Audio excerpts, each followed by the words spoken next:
saya lihat tuh penghuni di situ tuh bukan penghuni sembarangan, gue juga silumannya. Penghuninya itu emang penunggu asli situ, siluman udah lama atau siluman bekas pesugihan. Assalamualaikum warahmatullahi wabarakatuh. Hai teman, apa kabar? Semoga kalian baik-baik aja dan selalu dalam lindungan Allah Subhanahu wa taala. Selamat datang kembali di channel gua.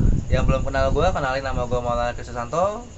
Dan di segmen kali ini kita bakal ngebahas lagi nih video yang kemarin sempat gua upload, yaitu penunggu sumur gitu. Dan di segmen pembahasan seperti biasa, gua bakal ngajak Mas Ardi kembali. Halo Mas Ardi. Nah, buat teman-teman yang mau tahu profil Mas Ardi, nanti di deskripsi gue bakal cantumin IG-nya Mas Ardi. Silahkan kalian bisa follow. Terus untuk kali ini ada yang spesial nih Mas Ardi nih. Kemarin ada komen nih dari temen subscriber kita nih. Dia bilang, padahal gue pengen banget tahu tuh ada siapa aja pas lagi situ gitu. Waktu itu oke, kita kasih tahu nih. Waktu itu ada siapa aja Mas Adi pas lagi kita ngobrol pertama kali? Ada 2 makhluk doang sih. Ada 2 makhluk. Bisa diinisialin aja nggak? Lo tuh kalau misalnya kita pakai nama tenarnya dia asli tuh bahaya nggak sih sebetulnya? Nggak juga. Oh nggak masalah ya. Gue selama ini tuh kalau bikin konten yang cerita-cerita nyatanya, kadang gue rubah jadi si Sun misalnya, atau Ferguson atau apa gitu. Jadi katanya nih kalau misalnya kita pakai nama tenarnya langsung, dia dateng. Makanya gue ngeri dong. Gue termasuk orang yang gak siap lah. Tapi insya Allah cerita-cerita atau konten-konten yang gue buat itu bukan untuk mengusik mereka lah. Gue cuma pengen dengan gue bercerita seperti itu, kita dapat mengambil hikmah atau pelajaran dari cerita yang pernah gue dapet. Which is kan pasti kan cerita nyata tuh, kita bisa ambil pelajarannya. Mungkin jadi nggak boleh sompral, atau nggak boleh kurang ajar, nggak boleh nantang gitu kan, karena kan kita punya kepentingan masing-masing lah. Jadi dunia mereka ya biarin aja, dunia mereka, dunia kita ya dunia kita. Oke Mas Ardi, kita nggak bahas yang video kemarin yang gue sempat upload itu, penunggu sumur. Menurut Mas Ardi, kenapa itu penunggu bisa ada di situ gitu, bisa jadi seorang penunggu sama seorang lo penunggu lah. Ya kan tuh awalnya pohon gede, Pohon bacang. yang ditebang terus jadi sumur. Nah, menurut penglihatan yang udah dilihat nih, itu makhluk penghuni udah ada pas masih jadi pohon. Nah, kenapa makhluk itu masih ada pas udah jadi sumur? Ya mungkin yang nebang itu pohon nggak tahu kalau di situ ada makhluk penunggunya. Ya makanya main ditebang aja tanpa permisi, tanpa mindahin, tanpa apapun. Dari penghuninya ya otomatis tetap ada di situ walaupun udah jadi sumur. Jadi fix kalau si penebangnya itu nggak ngerti lah ya, mungkin lupa permisi gitu, atau mungkin pas lagi ini menggunakan kata-kata sompral, atau mungkin nantangin, kita nggak tahu. Karena itu kan kejadiannya udah lama banget tuh, tahun 1979. Gue juga belum lahir. Oke, terus di situ Mas Ardi ada juga tuh cerita awal yang nyokap gue itu lagi duduk, dia lagi ngulek, terus ada sesuatu yang jatuh ke dalam sumur. Itu kok bisa begitu? Emang sebetulnya mereka tuh bisa sampai ngendaliin, itu kan benda padat ya, air kan benda cair tapi kan bisa kesentuh gitu. Sebetulnya mereka tuh bisa sampai kayak gitu, gerakin air itu pure gitu. Ya kalau itu apa namanya kayak benda jatuh, itu sebenarnya bukan benda jatuh, bukan benda apa sih, benda nyata jatuh gitu. Oh, oke. Itu apa istilahnya, kalau ibaratnya manusia itu pakai ilmunya. Itu kan yang saya lihat tuh penghuni di situ tuh bukan penghuni sembarangan, kan bisa disebut juga siluman ya penghuninya tuh. Entah itu emang penunggu asli situ, siluman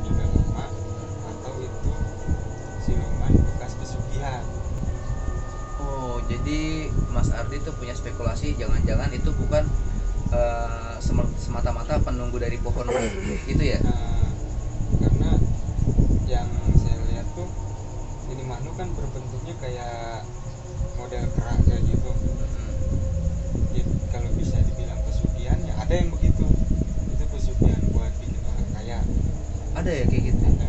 Itu kalau pesugihan pakai kayak gitu-gitu numbalin atau apa biasanya? Biasanya sih numbal, banyak Numbal ya. Oh, serem juga ya.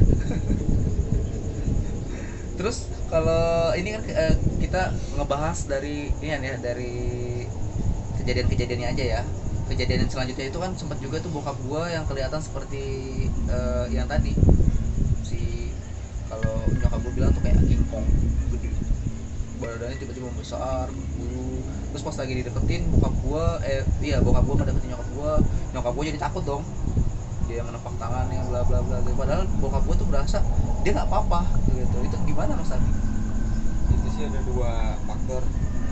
Yang pertama penglihatannya diganggu sama makhluk. Yang Maksudnya penglihatan sih nyokap gua. penglihatan terdekat. Oh, terus Yang kedua faktornya itu siluman ada di depan bokap. oh jadi itu siluman bisa jadi ngalingin bokap gua gitu. Oke. Terus kalau misalnya apa? Itu kejadiannya berlangsung lama, itu lumayan lama tuh kata nyokap gua. Sampai dia ya takut lah intinya. Habis takut astagfirullahaladzim ya kan, dia istighfar, lama-lama berubah lagi tuh jadi seperti biasa sedia kala. Itu kalau misalnya dia sampai nggak astagfirullahaladzim, apakah terus bakal begitu terus? Enggak juga. Oh, nggak juga ya. Enggak juga. Cuma ngeganggu doang kok iseng. Oh, dia tetap iseng doang ya. Soalnya kan ya gimana ya? Agak benar-benar creepy banget sih. Bisa air, terus ada lagi nih yang lucu. Dia juga bude gua datang dari pokoknya dari rumahnya, dan dia datang ngelihat ayam. Kalau Mas Adi tahu tuh ayam kayak ayam babon lagi ngerem. Dia itu ayam tuh keliling-keliling sumur doang, nggak tahu ngapain. Itu apa tuh Mas Adi? Ya bisa dibilang sih itu penyerupaan jin. Penyerupaan. Jin. Jadi bentuk yang dia mau. oh, jadi si ayam itu sebetulnya tuh penyerupaan dari jin aja gitu. Karena jin kan bisa nyerupain apa aja. Mm-mm. Jadi jin mungkin itu lagi pengen nyerupain ayam yang beda bentuknya, dia bisa nyerupain. Sebetulnya nggak jadi ayam pun bisa aja gitu ya. Bisa. Atau mungkin kalau menurut Mas Adi, prediksi Mas Adi kalau misalnya dia sampai datang sampai ngeliatin terus tuh ayam yang lagi keliling-keliling, bakal apa yang terjadi? Ngeliatin doang sih nggak apa. Lanjut lagi Mas Adi. Sorry ya guys, tadi ada kesalahan teknis, jadi nggak tahu kenapa tiba-tiba lampunya putus. Oke, sampai di ayam tadi ya. Ayam. Kalau misalnya diliatin doang tuh nggak bakal kenapa-kenapa ya. Terus ada lagi kejadiannya tuh yang jadi pintu dari dapur yang ada sumurnya itu tiba-tiba tuh terbuka sendiri.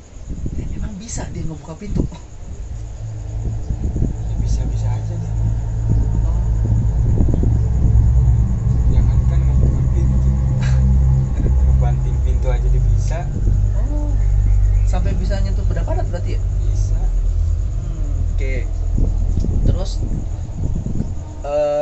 di situ juga ada kejadian bude gua itu yang nomor 2, maksudnya kakaknya dari nyokap gua yang nomor 2 itu, dia tiba-tiba ngelihat dari balik pintu, kayak kalau menurut cerita dari nyokap gua itu ini ya, dia itu ngelihatnya tuh kayak sorry banget kayak kambing katanya, pokoknya kayak binatang lah, kayak binatang yang tiba-tiba tuh besar, badannya besar, terus lari ke arah dia nggak bisa mastiin tuh apa, intinya kayak model King Kong juga, tapi dia lari mau nomprok, tapi padahal nggak nomprok, dia dilompatin dia.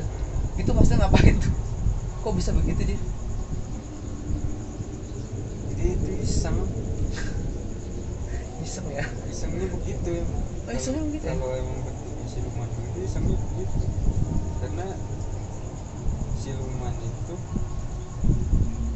nggak bakal nyakitin, nggak bakal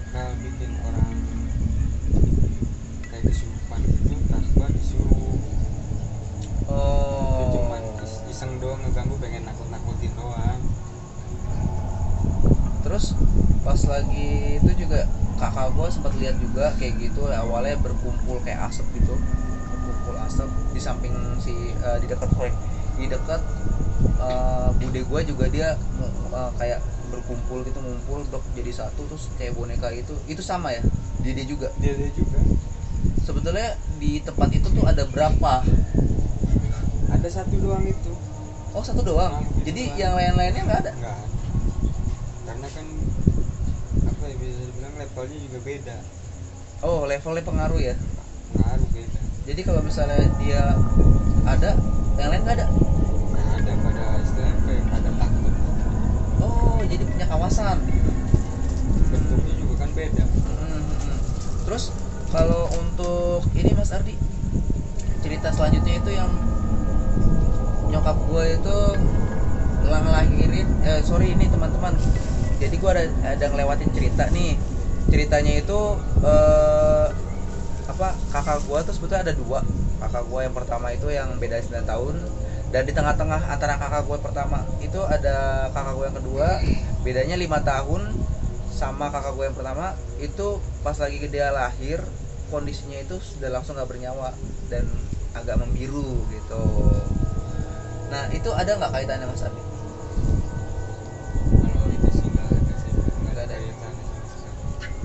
Ya, mungkin udah emang udah waktu Takdirnya ya, takdirnya. Kembali lagi tuh berarti kayak gitu, insya Allah nggak ada kaitannya karena memang takdir, jodoh, rezeki itu pasti Allah yang atur lah ya.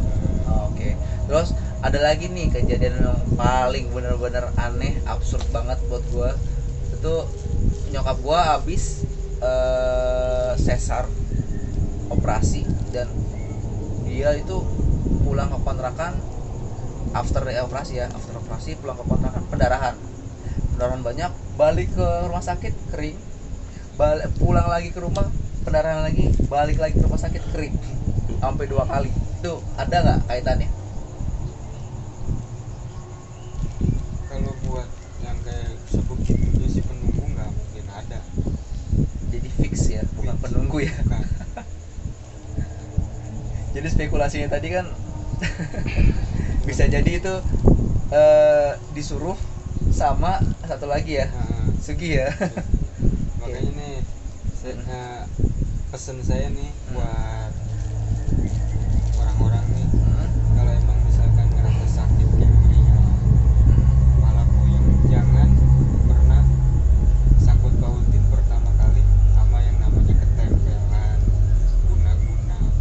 Jangan pernah ambil Kesimpulan sendiri gitu ya. kesimpulan sendiri seperti itu. Periksa dulu ke dokter, ada nggak penyakitnya. Kalau misalkan ada ya berarti bukan penyakit non medis, berarti itu penyakit medis. Kalau emang yang dirasa sakitnya janggal, bolehlah bisa dibilang Ikhtiar lagi gitu ya. sakitnya itu emang bukan non medis.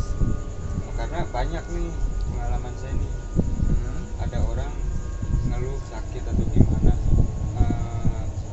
minta tolong liatin kayak gini-gini ya. Saya liatin apaan, orang dia sakit medis bukan non medis. Pas dia berobat ternyata benar dia sakit medis.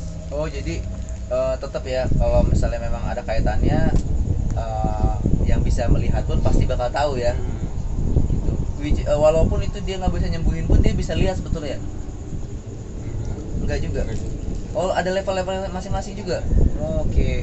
Jadi nggak semua orang atau kalau bisa dibilang indigo atau mungkin keturunan kayak Mas Ardi gini yang bisa lihat semua-muanya gitu ya. Semua tuh ada levelnya, semua tuh ada tahap-tahapannya, nggak semudah itulah intinya gitu. Terus tips-tips dari Mas Ardi nih buat teman-teman kita yang mungkin yang lagi ngerasain hal yang sama kayak di cerita itu, ada penunggunya atau ada yang usil di rumahnya pada saat ini gitu. Apa nih? Punya nggak tips-tips apa gitu yang mesti dilakukan, yang bisa dilakukan lah intinya biar nyaman? Ya lakuin lah kegiatan yang di rumah tuh yang positif, kayak yang buat yang muslim nih, ibadah ya, sholat, ngaji ya, karena itu juga bisa jadi pengaruh buat pengadem rumah, pengusir penunggu yang jahil ya. Kalau buat yang non muslim ya banyak-banyak berdoa aja. Oh oke. Itu tadi tips dari Mas Ardi. Kalau yang bagi yang muslim mungkin sholat kali Mas Adi ya, sholat ngaji gitu ya, jadi jangan ditinggalin ya teman-teman, karena itu penting lah gitu. Terus bagi teman-teman lagi nih di luaran sana, para penikmat YouTube kita, itu kalau buat mereka yang mau cari rumah atau kontrakan sebelum mereka masuk, kayak gimana itu? Tips-tipsnya ada nggak buat menghindari yang kayak gitu-gituan? Kan ada nih yang jual rumah murah gitu, contohnya kayak gitu kan, terus desainnya bagus. Soalnya gue pernah ngerasain sendiri juga tuh, pas lagi gue nyari rumah buat nyokap, bagus banget, entah kenapa kok nggak nyaman ya gitu. Ya jangan tertipu sama harga sama model. Harga murah, model bagus, rumah gede, tapi kalau kita nggak nyaman, buat apaan itu rumah ditempati? Kan kita nyari kenyamanan. Terus kalau bisa sih jangan nyari tempat yang di samping kali atau kebun, karena kalau kali kan mungkin kebanjiran, kalau kebun kan penghuninya itu pasti banyak. Kita juga nggak tahu itu di rumah bisa ada penghuninya dari kebun tuh ke rumah iseng atau gimana, kan kita juga nggak tahu. Terus kalau bisa sih nyari rumah yang awal tanahnya tuh jangan bekas kuburan. Oh, jadi kalau bisa hindarin yang kayak gitu tadi ya, samping kali, mungkin rawan banjir, atau mungkin kebun kosong. Jadi saran dari kita ini, kesimpulan dari Mas Ardi tadi jelasin ke kita, ke gue ini, mungkin bagi kalian-kalian yang takut atau belum siap untuk melihat yang kayak gitu-gituan, atau menerima melihat mereka gitu secara langsung, lebih baik cari yang agak padat ya, yang rame kali ya. Ya Mas Ardi, sebetulnya Mas Ardi tuh bisa ngelihat yang ngedampingin kita nggak sih? Bisa. Ini gue cuma pengen tahu doang nih, yang ngedampingin gue tuh ada nggak sih? Ya ada Ya. Mas Adi tuh lihatnya bener-bener jelas ya. Ya jelas sih, Jelas. Terus kalau misalnya kita orang awam gitu melihat, bentar, Mas Ardi itu bisa lihat, berarti boleh tahu ciri-cirinya nggak sih?